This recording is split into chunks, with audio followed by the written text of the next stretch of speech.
How often, as a learning designer, do you face a unique challenge? That's the question that my colleague Ross Dickey is writing about in this week's edition of our newsletter, the L&D Dispatch.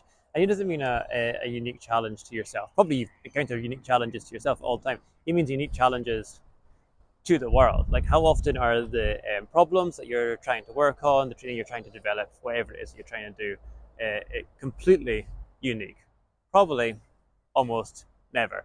And so one of the things that we're increasingly doing at MindTools on the custom team is looking at what other people have done before and factoring that into our design and doing that through a literature review. Now, I realize that this sounds like the most boring possible step you could possibly incorporate into your learning design process, but it's actually super useful.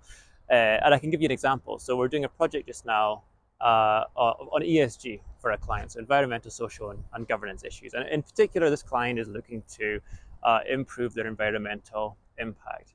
Now, what we could do is create a lot of training on like how to be a good citizen in the world and like come up with things based on interviews with the client and so on.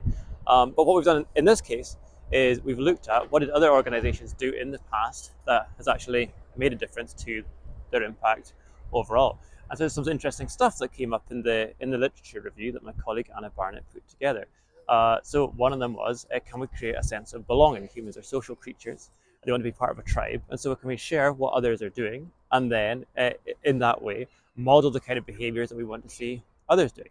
Another suggestion from the research is, can we take massive, difficult issues and break it down into smaller topics? So for example, stopping eating meat would be great for the environment, but it's really difficult. It's far too meaty, pun intended, to just tackle that straight away. So what if we try and have one less meat-based meal a week? That might be another way that we can do it.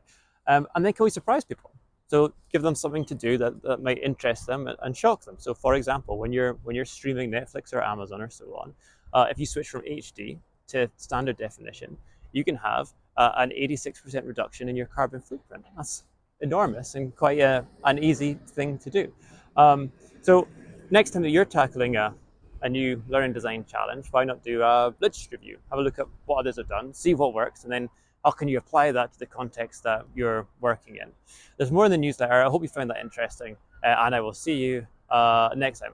By the way, a little addendum for the fans who made it to the end. I'm standing on a flood defense scheme, which is why I'm here today. A little environmental impact for you in the flesh. See you next time. Bye-bye.